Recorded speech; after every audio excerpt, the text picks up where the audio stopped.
Welcome to our interview series on Brave Feminine Leadership, where we get to dig into delicious conversations with global leaders. And I get to ask about women in leadership, and I get to hear their stories and soak up their wisdom and perspective on life and leadership. And I literally could not be more thrilled today to be welcoming Jack Stack to our conversation. Jack, it is so good to have you here. Great to see you. So I am going to touch on your bio, and as I promised you earlier, I'm going to add some stuff on to the end of that bio because I want people to know how we met, and I think the impact that you have had on me and my ability to lead over the years as well. So, look, let me jump into this. So Jack Stack is President and CEO of SRC Holdings Corporation. And Stack came to SRC in 1979 as the plant manager of the International Harvester. And in 1983, Stack and SRC employees bought the company from Harvester and have turned it into what Inc. magazine has proclaimed one of America's most competitive small companies. Today, SRC have sales of over 600 million and over 1,800 employee owners. Jack's the author of the books The Great Game of Business, A Stake in the Outcome, and his latest, Change the Game, Saving the American Dream by Closing the Gap Between the Haves and the Have-Nots. Jack has been married to his wife, Betsy, for 50 years and is the father of 5 children and grandfather of 12.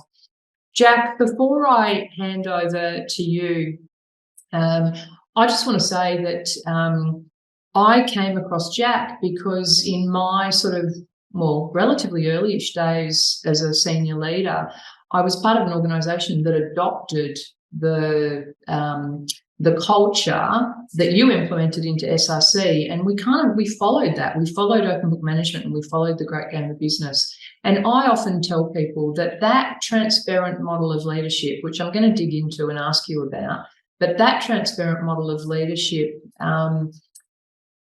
honestly allowed me to be the sort of leader that I think, allowed me to kind of literally unlock my highest potential as a leader. So I wanted to thank you for that, and we'll get into a bit more about it. But it's thrilling to have you here with me, Jack. So for anyone who hasn't met you before, let's give you a chance to talk.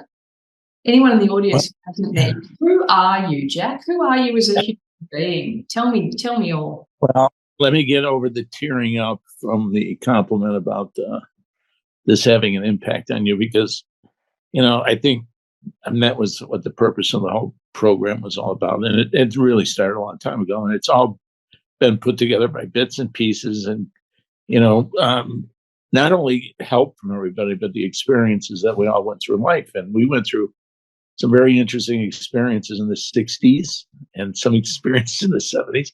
And they weren't really pretty. Okay, they were part of that industrial society. They were part of a command and control mentality. You question. I started in the hourly ranks. I got to work with the hourly and got the perception of what hourly people had of leaders. Yeah. And one day woke up and became a leader, and I lost all my friends. And I purposely, strove to figure out, what are the best practices? Okay, what can't we just come to terms? Can't we come to agreement? Is there just something that we could all combine our efforts and do? Can we get rid of the nitty gritty stuff and then just get to what's really important? And I was able to have a lot of jobs, and each one of those jobs I learned a little bit more. And then one day, the rug got pulled out from under us, and they were going to close our factory. And here I was the plant manager, and I was I had gone beyond command and control, okay, because it didn't work. It was ridiculous. It may have worked in a big city like Chicago, but when I went to a small city like Springfield, Missouri, these guys were agricultural people. Okay, these guys were entrepreneurs. And the idea was give them the tools to do the job and get the heck out of the way. It was like the most cleanest form of leadership. But at the same time, it needed some rules, and it needed some scorekeeping. It needed to be put on some kind of a track, okay? Because as much as you want to give everybody as much authority, you got to figure out how that authority can come together for the betterment of the whole, all right? This whole concept of never leaving anybody behind. And all of a sudden, we were faced with laying people off, or having this company sold out from under us and going to somebody else. And in the 1980s, you didn't buy anything because capital was 18% interest rates here in the United States with a 12% unemployment. They didn't want you to have capital, and it was a very, very rough period of time. So it wasn't a matter of just knowing and putting our future in somebody else's hands. So we let an employee buy out. We knew nothing about companies. Okay, we could build engines, we could build trucks and tractors, but they never taught us anything about building a business. And although we had been through some of the brightest programs, we went through Deming, all right, who had a big influence in our life, and we went through all kinds of quality programs. And any management fair that came along every 6 months, we would go out to our people and say, if you do this, it'll change your life forever. And their lives never changed, okay, which is just maddening, okay. So here I go out to borrow capital to be able to save the jobs of the people that are working for us. And they're talking about a whole different set of metrics, okay. I knew the specification, the blueprints of how to make a product, but I had no idea what the specifications of a business really were, okay. I had been taught by the best in terms of making a product and a service, but I knew nothing about creating an outstanding, enduring company. And so when I go out there with a blueprint of an engine as part of my business plan to raise capital, all right, they asked me questions that I had no idea what they meant. Okay, I didn't know what debt to equity was. I didn't know what receivable turnovers were. I didn't know what payable turnovers were. But I walked away from that first rejection with this idea saying, oh my God, there's two sets of metrics in business, all right? There's these metrics that you want someone to produce something or have some kind of a service. And then there's these metrics about a company. Mm-hmm. And it seemed the people with the capital really understood the specifications of a company while I'm sitting down in the company trying to figure out how to create the best engine.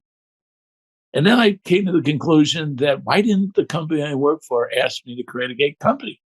Why do we have two systems? Why do we have the elite that would have all this book knowledge and have this financial knowledge? Then they would design a new system for us to get what they wanted financially, but they wouldn't tell us what it was.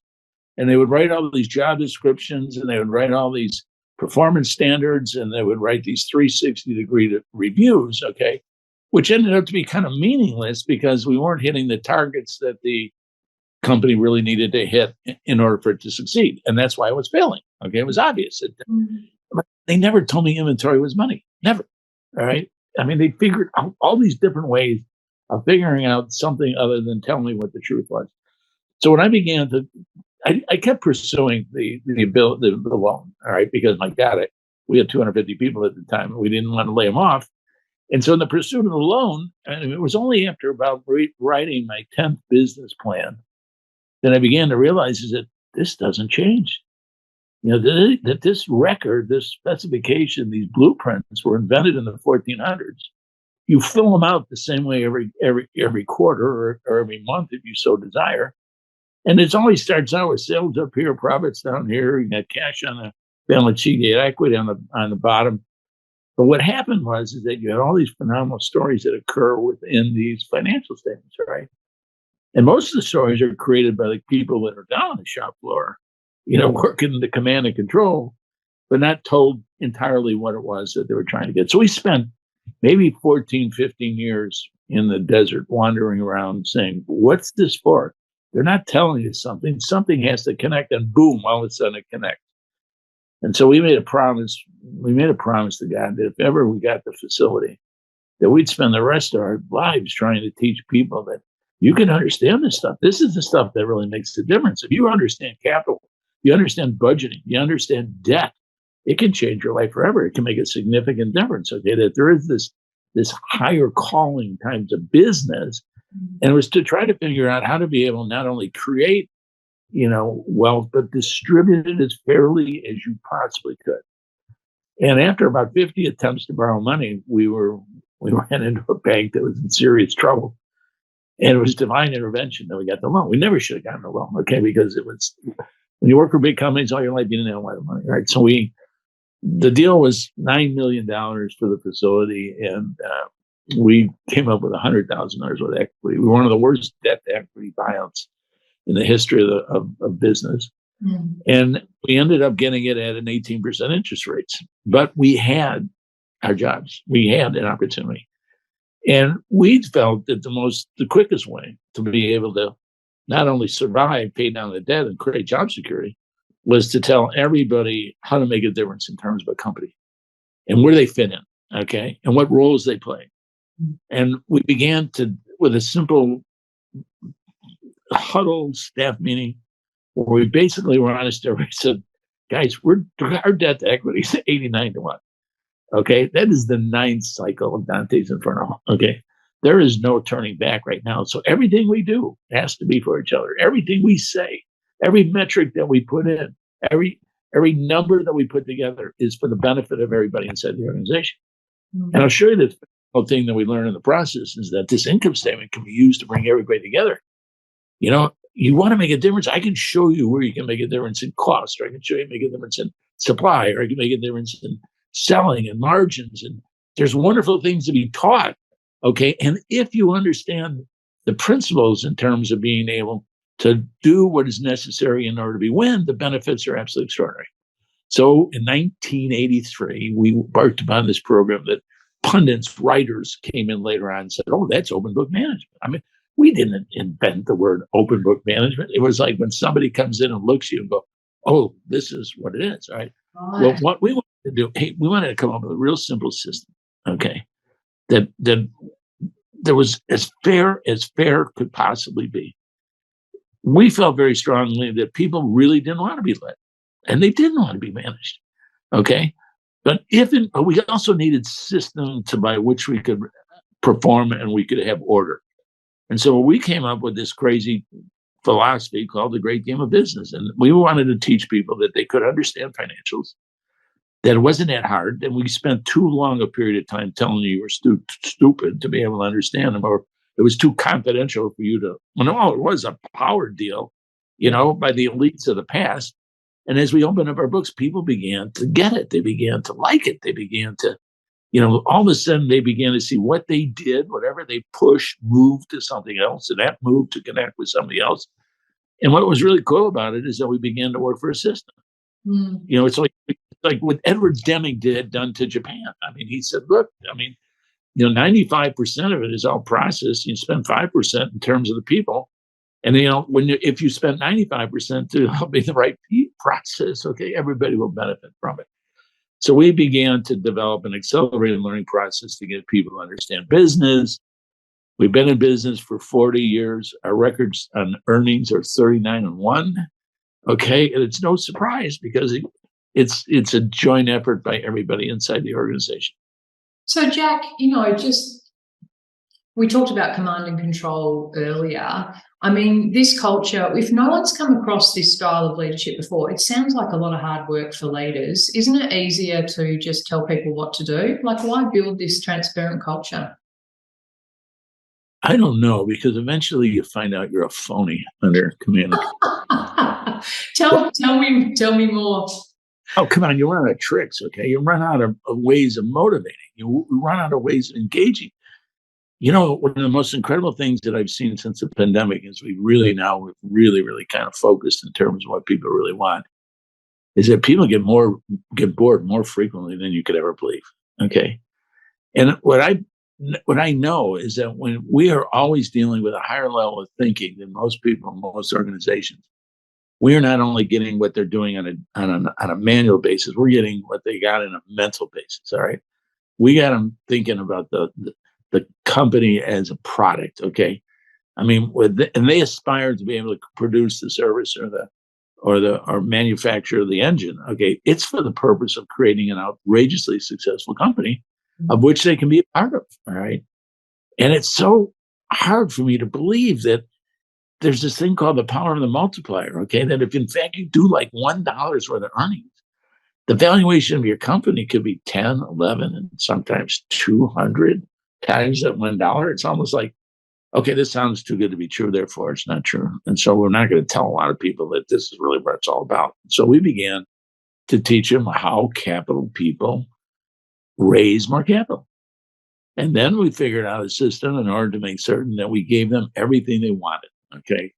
I mean, there's only 7 spots cash goes. All right. So the idea was to be able to put a little bit in every pot, in order to be able to create the 100-year-old company or the 40-year-old company, or at least create, something that we thought that people basically wanted: security, comfort, fun, excitement, celebration. Okay. Have a good time. Life is short. Let's not establish the standards of male versus female. Okay, let's build a system here that's not biased to anybody. Okay, that if everybody can gain, everybody can grow in it, everybody can grab the brass ring. And so for 40 years, we've been working on it and improving upon it, learning upon it. We've been through 4 recessions and 1 pandemic. And every year, after every single, maybe catastrophic event, we've doubled the value of the business, right? Because we just understand how to do that. And I asked you the command and control question as a joke, and you and I both know that. But, I say the reason that I found that environment so freeing was exactly what you said. As a leader, when you can't share all that information and you haven't engaged your team in the problem with you, the pressure is on you to find all the answers. Whereas this is different. You're sharing the problem. You've got people engaged in the business who are thinking and helping you. So I actually found it easier from a leadership point of view. God bless you. I can't tell you how freeing it is. All right. And that's what I try to tell most of the leaders, okay, that are just curious about it. You don't hide. You don't have to have your tie on straight when you come out of your office. Okay. You don't have to have, this is the most freeing way of leading I've ever seen in my entire life. All of you are wanting the same thing. Okay. I mean, command and control had more emphasis in terms of dissimilarities than we had similarities in each other. Okay. Yeah. The idea is to be able to promote the similarities. What do we want? We want a good job. We want a good pay. We want good benefits. We want to feel like we're making a difference. We want to feel important. We want to be engaged. We want to be happy. Okay. Why can't we do that's our priority. Okay. I mean, the reason I called it a game for the simplicity was that it was very difficult for them to believe that they could learn it. Our education system has failed miserably. Okay. When people come out of here and, we see new people every single day with mountains at that. Okay. I mean, just don't understand things like budgets. Okay. We have worked so hard with our people to be able to make certain that they're financially as safe as they are physically and mentally safe in terms of having a good life. Jack, where does that attitude of yours come from? Because it is different than a lot of attitudes in business. And, just one thing that I loved, I asked some questions around, your number one routine to show up consistently as a leader. And your answer, I think, spoke volumes about you. And it was to look everyone in the eyes. Like, tell me about that. It was all part of my growing up. It was amazing that when I was an hourly person, how many leaders would walk by you and not even look at you. Okay. I mean, it's probably the most insulting, thing that you could possibly do. And I, to this day, wherever I go, whenever factory, whether it's a restaurant or whether it's looking people in the eye and saying hello, to be able to make the contact, to tell them that you're interested in a relationship. Okay. I mean, there is no hierarchy of people or responsibilities. Okay. Everybody gets up the same way. Everybody puts their clothes on the same way. Everybody comes to work at the same time. Okay. There isn't this differentiation. Okay. And what it is that in the hopes of creating a level playing field that they can have the can-do attitude. Okay. All we're trying to do is, be able to convince people that they can do it, and too often, I think what happens is that they surrender too easily. Okay. And if you don't have anything for somebody to fight for, to compete for, to work for, okay, the surrendering is just, just too easy.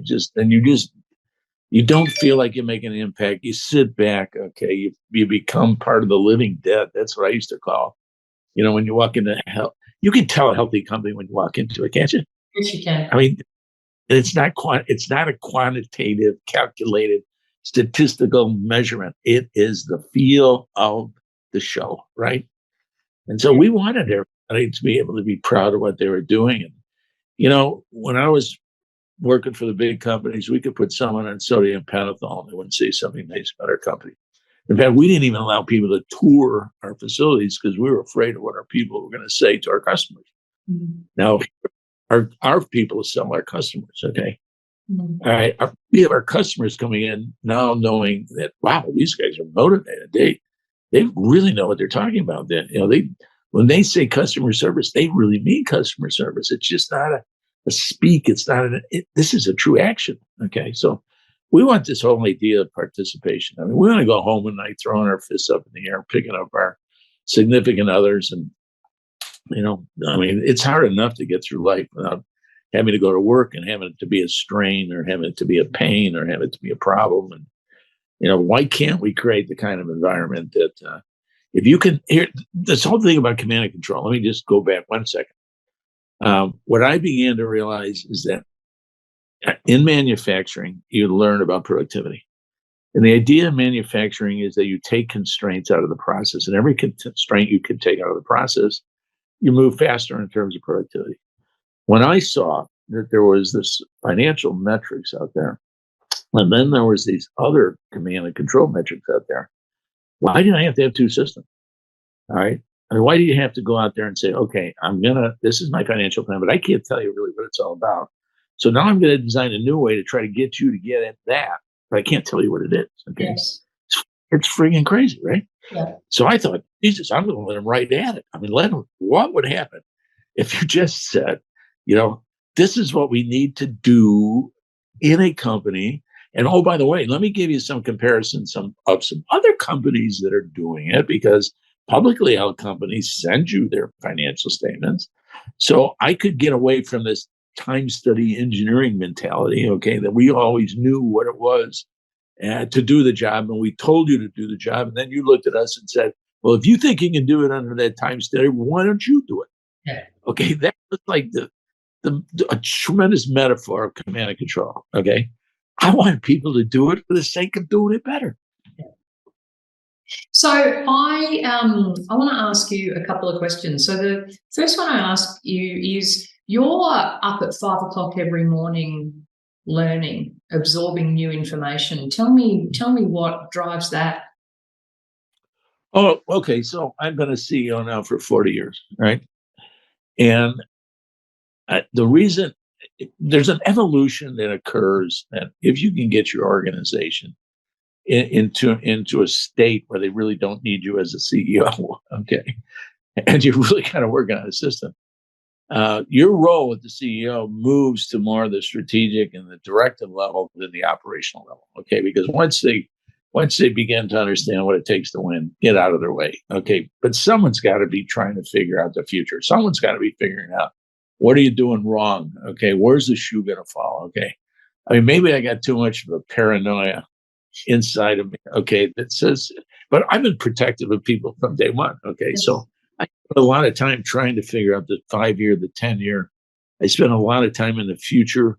I think if I can keep drawing people into the future, it gets them through the presence without any difficulty, okay? It moves managers and leaders even to a higher scope. I move them from operational to directional to strategic, all right, to where all of a sudden they're beginning to maybe see a recession in 2025 and not be afraid of it, be able to get prepared for it, okay?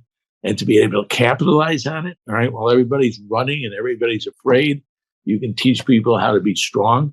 I watch and study business so I can see a bullet coming, all right? I mean, I definitely want to, I just don't want it to come out of surprises, and it's all about trying to, and playing the what ifs, okay? And so, yes, I look at global data. I look at Australia. Okay, I love Australia. And I love the complexities and the opportunities that everybody has, and trying to just make absolutely certain that I've got a trapdoor, that I've built a contingency in terms of the plans of the people that have submitted the plans to me, okay? I mean, we've spun out maybe 60 companies since 1983 under this concept, right? And so consequently, it's kind of hard to be able to run so many companies at a specific time. But if you have the kind of systems that we're able to have, the consolidation works so good for you because you're building strength with each other's. You're figuring out where the trapdoors are. You're creating a company that will do good bad times, and you've got companies that do good in good times. So I spent a lot of time in the 5th and the 10th year. I have high involvement planning as part of the process. I want people to have the tools to make the decisions, and I got to stay out in front from a strategic level. So I'm always listening, I'm always learning, and I'm always trying to figure out, can I find something here to make absolutely certain that our growth will continue, that the business will be strong, and we won't become surplus or obsolete. So it's getting an edge is really what the idea is. So and I like business. Okay, I just like business. Yeah. So Jack, your three secrets of leadership. Yep. You want my 3 secrets of leadership? I want your 3 secrets of leadership. I do think one of them is that it is amazing what you can get away with a sense of humor. Okay. I mean, you can take the most difficult problem or the most difficult confrontation to make certain that you got the right thing at the right time in the most difficult situations. I think one of the skills that I really look for in terms of leadership is that sense of humor. Okay. Yeah, I mean, the great thing in the world is to have to be able to confront a situation and leave somebody feeling much better than it was when you first started out.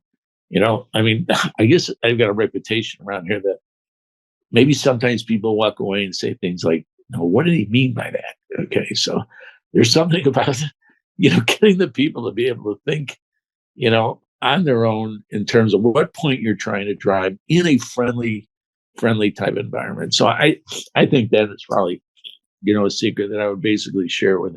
You get away with murder with a sense of humor. I mean, it's a bad thing to say, but it's I personally think it's true. Second thing is man, don't take yourself seriously. Okay, I don't take myself seriously at all. I love the ability to be able to have the performance there. Okay. But I also know that it's a collective group of results. It's not any one individual, okay, that can go in and spike the ball at the end of the end zone. It takes an entire team, and don't get ahead of the team, and try to figure out how you can continually be the participant.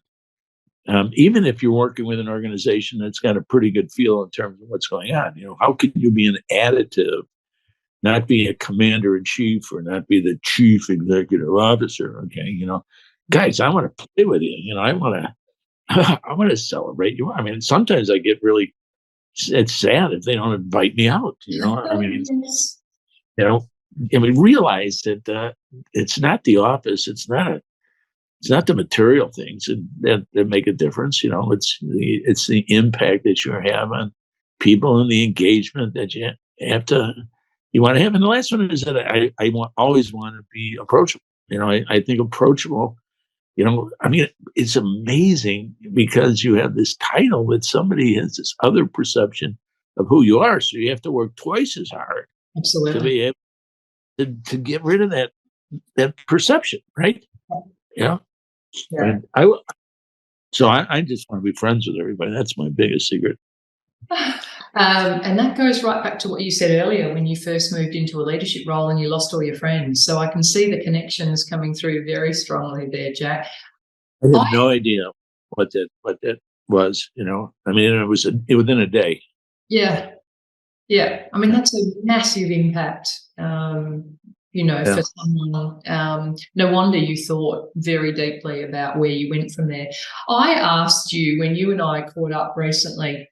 I asked you about a time in your career where you'd felt vulnerable, and you and I had a bit of a laugh about that. And I thought, well, I'll change the language on that to language that resonates more strongly with you. So, Jack, when have you felt scared shitless, and how did you get through it? Okay, in true confession is I was scared every day up to 40 years old, and what I was afraid of is that I was going to get caught. And I don't know if people can really understand what that really means, but I mean, all these things were happening to me, and I thought, oh my God, what if someone really finds out? And so eventually I turned 40, and I remember reading at that particular time, the life expectancy of a person was like 73 years old. I go, oh my God, I'm 40. And I said, if I keep being afraid for the rest of my life, this is going to be crazy. So I finally decided not to be afraid. And that was a really aha moment. I began to understand that life was short, and regardless of whether you are a phony or not a phony, you might as well just enjoy it. And, maybe you do have something. Okay. I mean, there was a pivotal point where I would talk to my wife a lot saying, is this right? Am I doing right? Is this, you'd be second guessing yourself up to a point, right? Yeah. And then I got to that age saying, oh my God, I don't have that many years to live, and so am I going to live in this fear? And I think that had a really big impact on my life because I just did things from that point on. It's like I learned the hard way up to 40, and then I began to accept what it was that I'd learned. And then I wanted to share it even more. So that was the shit moment. It was a 40-year shitless moment. Okay. 40 years of being scared shitless. Lucky you've had some years from that point onwards, Jack. Can I ask as well, and I think this is something both you and I are pretty passionate about. I believe there is a bit of a feedback crisis where across our corporations, people are not getting direct feedback that is easy to understand and, to help people grow and improve. And I look at athletes as an example, which is where I first kind of really paid attention to this. They know that they need to get feedback to improve. And so even if it's hard to hear, sometimes they welcome it. And coaches are good at giving feedback. When I throw that out there, how do you respond to that sort of thinking? I keep telling you that the great game, the system, the process that we have here is continually being refined. Like there was an old phrase that said, you got to get close to your customer, right? And I was going through a period of time that my customers were really hard. Okay. Does anybody really like to get that close to their customers? And then I began to realize, maybe what I need to get is close to the marketplace. Okay. And so we developed the process by bringing the marketplace to the people. Okay. And to let the people know that, it isn't the leadership that establishing the standards. The standards are being set from the marketplace. So if we got everybody to understand that we're not asking you to do anything that nobody else is doing, but if we did it better than somebody else did, it could be a relative competitive advantage. Okay. So we began this tremendous engagement program where twice a year now in the high value planning approach, we bring the marketplace to every salaried, every hourly, every manager, everybody in the organization. We bring all the facts that our sales and marketing people have to tell them how to win, how to survive. All right. We break it down financially. We teach them ratios. All right. We try to pick the ratio that is the one that we were scared the most of. Okay. So we can then concentrate on that, because if we don't concentrate on it now, it's going to affect us over the long term, and we've got to fix it. And we got to have the courage to be able to fix it. We had a pretty sophisticated process until one person finally in the audience said, how come you're only giving us 24 hours to buy this plant? Because we would ask them to vote on the plant, because we wanted this participation. And I was like, oh my God, this is what courage that person had to be able to stand up at that particular point of time. And what a difference it made. Okay. I mean, if we don't have an environment where people are standing up, we're going to be going down the wrong. We're going to be wasting our time. We're going to be, doing things that aren't going to be improving and making things better. We got to get into the heads of everybody in our organizations. And you know what? That's what's happening now more than ever before. I think the pandemic, is now making us more empathetic. Okay. More really understanding the difficulties of family life, the difficulties of living, the difficulties of kids, the problems that we have. It's interesting to think that, especially with the shortage of labor in today's marketplace, is that you've got to be personal. You really, really got to know the people that you're working with. Mm-hmm. And I love what's happening. I serve on a lot of boards. I know we're doing it here, and I know frontline supervisor training is really getting much more intense and better, and broadening out feelings, and understanding work rules are changing, hours are changing. Okay. Family care is becoming even more relevant, more important. Paid time off is something that's changing. And I love it. I think that if you're too set in your ways, you're never going to be able to enjoy the things that I think change brings about by people engaging, by people contributing. I think that, I'm a big proponent of the wisdom of the crowd. All right. That I really think that it really takes high IQ people, and it takes people that are just street smart. And you put them all in the same room, okay, you're going to get to the conclusion a lot faster. Then you're either going to take one side or the other side. It's the idea of coming up with the best solution on everybody, and it has to be in a non-threatening environment where people can really make a difference, right? That's the whole idea of the transparency of the system. Okay, when they're so transparent, I mean, there's no place to hide. Okay, we see the variances, we see the deviations, but it's to their own standards, right? When we put a plan together, we go down to the people saying, "Here's the marketing data. Okay, here's what you got to do to compete. What is your standards? Okay, what are your goals? What are your differences?" Then they're measured on how they contribute to everybody else inside the organization. I mean, to me, the financial statements was the one that I could really show where everybody made a difference, right? Because when we first started out, we gave everybody a line on the income statement. And when we found out that when we gave them a line, it was much better than a 360-degree review. Okay. I mean, if you were in sales in the old days, you'd say, you got to make 11 calls a day, 7 of those new, 4 of them got to be old. You got to run the DVD. You got to do a plant tour. Okay. And never in anybody's accountability was that they were supposed to sell $1.5 million a month, right? Okay. So why do I need all these 5 things? I don't let the person figure out how to sell the 1.5. Okay. They can only do that if they have no fear, okay, that anyone is going to, question their abilities and what we do is just try to enhance everybody's ability. I mean, I love a great debate. I love a great fight, So you've effectively, that culture has set up an opportunity for people to understand exactly the role they play in delivering outcomes for the company. So therefore, feedback becomes a lot more straightforward because people have been involved in coming up with what they need to do in the first place, right? Yeah. I know this is crazy, but once you get this kind of mindset, understanding how the game is played, you can work it right in your workstation. Okay. You can do it with just the job that you have. I mean, you can see the contribution that you make. I mean, it could be in time, it could be in absorption, it could be in creativity relative to marketing, it could be in new systems, programs. I mean, innovation.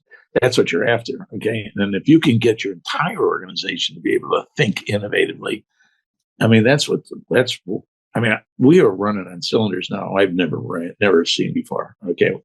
We're having the best decade we ever had coming out of one of the worst crises because it was one of safety and it was one of health and it was one of humanity. Recessions we can handle pretty well, okay, because we plan for them. But when you get something like this, it's a lot more difficult. But we are now stronger than we have done ever before because we all took care of each other. And are you having fun? Yeah. If I feel guilty about anything, it's knowing we're in a good spot, Yeah. We're in a real good spot. Morale is really, really good, And we've always been celebrators, we've always been partiers, and we always enjoy the concept of a game because it puts everybody in the position to be able to win. Mm. So, Jack, I want to ask you, I'm really interested in there being more female CEOs. Yes. Why do you think there might not be? Why do you think progress is slow in that regard? Do you have a perspective on that? That was a tremendous question. And the only thing that I can say is, okay, I've got 5 kids, 3 daughters. And I keep, when you asked me that question, I thought, well, maybe I ought to think of my kids, okay? Because my kids, 2 of my girls run their own business, all right, and are CEOs, all right? And I have one who went into the theater and the arts, okay? and provided a whole new education for me in terms of a world I didn't know anything about. Okay. But she had the courage, and she had the ability to get up there on stage and do things that I used to compliment my boys in baseball. I mean, I'd sit there and be participative. And then when you have your daughter go out there and sing the first note at Annie, you don't know what pressure is. Mm-hmm. So I think in a lot of places, ladies were not told that they could do anything they wanted to do for a long, long period of time. Because there was all this perception of, okay, stay home, work, raise kids. And I just don't think a lot of them just had the encouragement. I don't think they had the mentors to be able to sit there. And I never differentiated my girls from my boys. Okay. I mean, to me, I always knew that they could grab the brass ring. Okay. That they could, but you have to work on it. Okay.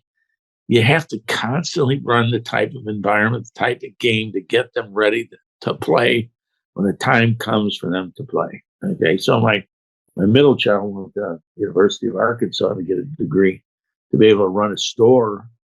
And it was that store that really got her through all the education process. Mm-hmm. I don't think she had that store in mind. She would have made it. Okay.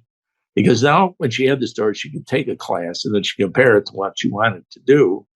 And so I think sometimes experience, all right, is something that some people got and some people didn't get. Okay. Look, I came out of the 60s and it was nasty. Okay. It was really nasty. Okay. There was an inferior or superiority complex, and it was bad. Okay. I mean, I learned more about life at work, and it wasn't really pleasant. Okay. To really see, things and people's behaviors, and the behaviors were not good. Okay. The behaviors were bad, but the behaviors were just as bad to men as they were in some cases to women, but they were, it was very, very apparent to me that there was definitely a positioning in life in the early years. If you were in the C-suite, you had your own cafeteria, it was like really a kind of an elitist type of glass ceiling that you could break out of. When I did believe that the glass ceiling was broken was when I coached a girls' soccer team, because there wasn't anybody in town that knew how to coach soccer, right? And I didn't know how to coach soccer. I was the worst soccer coach you ever saw in your life. But when my daughter knocked this person out of bounds, I said, holy shit, it's over. It's over. The glass ceiling is over. All right. And there's going to make a big, significant difference. And I do think the momentum has been there, and the momentum has been growing. All right. And I just think it's all a matter of having more mentors. And I think it's a matter of having more opportunities, but I also think it's a matter of also getting the confidence that they, in fact, can grab that brass ring, and they need to be able to continue to pursue it. I mean, the thing I like about our system is that it's not biased. Okay. It's just, if you understand the system, it doesn't matter who you are, you can hit it. You can hit the right note. So I think a lot about it is about making certain that you can put the confidence in the right spots. And I don't know. I don't sit there and tell you that it's improving. It is improving. Okay. I do think it's improving. I think especially when we're going through this tremendous empathetic period of time, the compassionate side is winning. Okay. I love it. We were taught from an old school, for me to sit there that comes out of the industrial society, go, empathy, we're going to be more empathetic. It's like, oh my God. And that's what I think I think it's compassion. I think the male needed a lot more compassion a lot earlier, I think you're one of those leaders that's got a very strong balance of that, though, Jack, and you always have. I just wanted to pick up on one thing that you mentioned then was around the lack of bias in the Great Game system. And I think it's really interesting and important, because one of the things that is called out as holding women back is not understanding the financials, or not having P&L experience in terms of leading an organisation and understanding the levers and those sorts of things. And in a Great Game company, that never happens, because people are taught that from day one. That is such a critical component, I think. I think it's an equalizer. I think it's a balance. I think that if you could make the transition on how to be able to create this outstanding entity, okay, and teach everybody that particular mindset, okay, it'll change the world forever. All right. It's so bad that the haves know how to play the game and the have-nots don't know how to play the game. If we could teach the have-nots what the haves have learned, okay, you will see a whole gap occur in terms of our world and our society. I mean, that's what the whole idea is that, every job that I ever took, I was amazed that people thought it was very complex. Yeah. And I had spent a long time trying to convince them that, no, let me tell you about this job, okay? It's not what you think it is, all right? And I think if more people can just understand that they have the capability, they have the capacity, all they have to do is have the desire, and they have to learn just a couple of things in terms of how it's measured, all right? I mean, the plays that you begin to understand when you're trying to create something outrageously successful like a company. I mean, it not only benefits the people in the company, it benefits the community. Our people are always giving back. Okay, our people are always feeling lucky. If you feel lucky, you want to be able to make certain that you keep that luck going. It's a crazy feeling that you got to try to figure out how to get in everybody's head. Jack, you get that feeling. My final question that I ask everybody is, from your perspective, what does brave feminine leadership mean, and do you think it needs to change? I look around me and I got, in this company here, the majority of the people I work with are ladies. Okay. And I feel kind of bad saying ladies, but these guys are tough people. Okay. These guys are really, really tough. And I just feel like there's this tremendous sense that I get from them, because when they come after me, they're growing. Okay.